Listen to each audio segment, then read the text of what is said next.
Good morning. Croissant rolling, second attempt. My first attempt was somewhat disastrous, not because of my croissant dough, but because I had the camera in the wrong mode.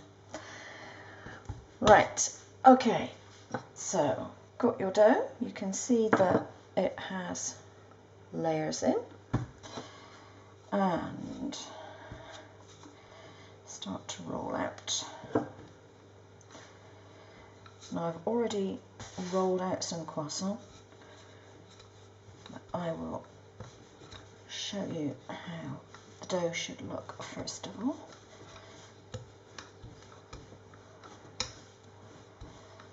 And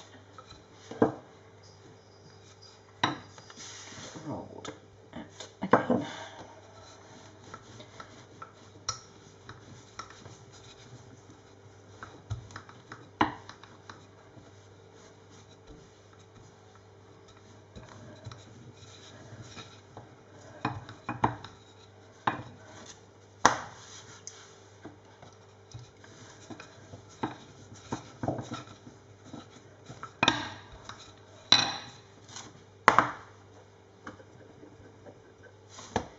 Important to make sure it doesn't stick.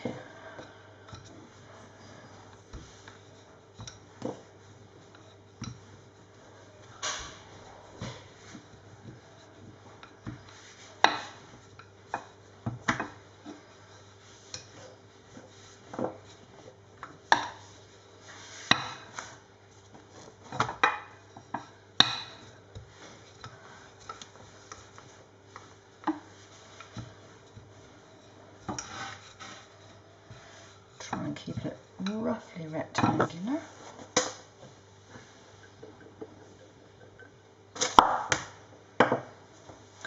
If you're fussy about having your croissant on the same size, you can make a template at 5 inches at the base, but it's not absolutely essential, and I just generally do it by eye. So, how to cut croissant. Pastry, not really thin, but not really thick, probably thicker than you'd use for a pie crust. And find my ruler. At the moment it measures about 8 inches, yeah. Now bearing in mind this is only half of my dough, it's not the full sheet. Okay, now in order to cut croissant you want triangles, and simply cut them like so. Make a notch at one end. Move this dough over a little bit. You have a little notch at the base, and I will do the same with this one.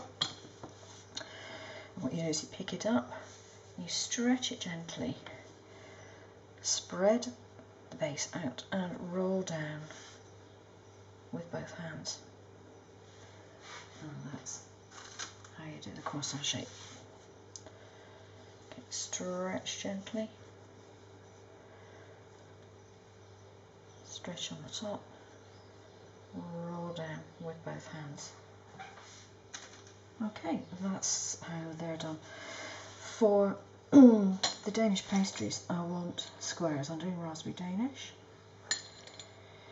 and just roughly divide it. I'm going to make 6 out of this.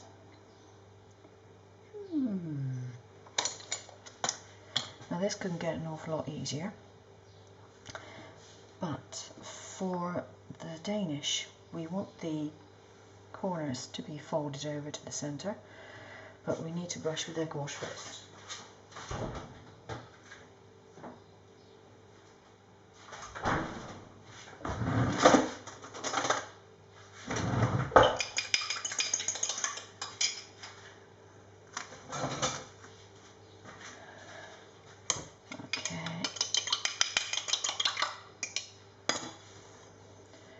So, egg wash first. If you don't do this, the pastry tends to open up a bit too much, so it does make a difference. And if your pastry opens up, your filling ends up all over the tray instead of in your Danish, which defeats the object of the exercise.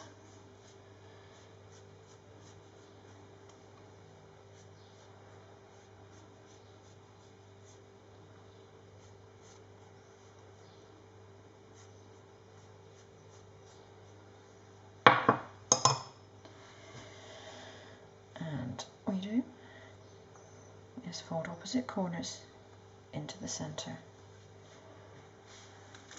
and put them on the tray. Nothing difficult about that at all. Press it well into the centre.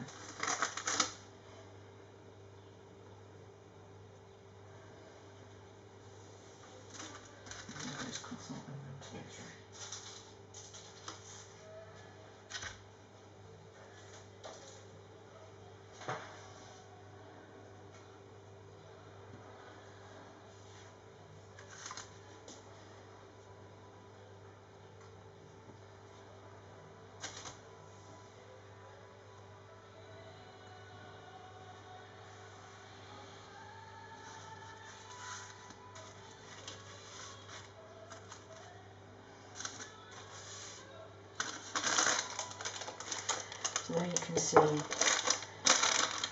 the tray. Now these have got to rise until they are puffy. The croissants need to rise for a little bit longer normally. These generally rise a bit faster. With the croissant, what you need to do is, these are the unrisen ones and fairly firm to touch, soft but yeah, not really squidgy. When they're ready to go in the oven, they feel more like a marshmallow and they're a bit wobbly. These don't wobble. The tray will wobble the croissant when they're fully risen and they will feel rather like a marshmallow. So probably about an hour or so in a warm room, depends on the temperature of your room. Give them as long as they need. If you put them in the oven too soon, then you don't end up with the best croissant you can have. But you don't want to overproof them because you'll end up with collapsed croissant probably at the end of the day. I'm afraid that's just trial and error for your room temperature. But a basic guideline, almost double in size and feeling like marshmallow.